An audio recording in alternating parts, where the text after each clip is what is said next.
بسم الله الرحمن الرحیم. ګوره محترمو دی پسې بل قانون چې کوم دی نو هغه اس سماغه اس شباغه والا قانون دی. اوس د دې قانون خلاصه دا ده چې د باب ابتعالو د فا کلمې په مقابله کې سین راغی لکه اس تماغه. دا قانون صرف باب ابتعال کې لګي. د فا کلمې مقابله کې سین راغی، سین دلته کې، نو دا تا ابتعال چې کومه ده اوس دلته کې به دا سین منګ نه بدلو بلکې دا تا به منګ سکو، دا به منګ سین کو.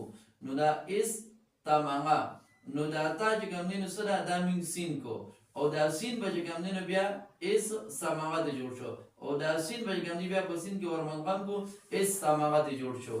نو دغه شان چې کوم دی نو د باب ابتعال د فا کلمې مقابله کې هغه شین راغی، نو اش تماغه، نو دا تای ابتعال دا منګ شین کو او اش شاباغه شو، او دا شین بیا په شین کې ورمنغم کو نسو شو اش شاباغه ته جوړ شو.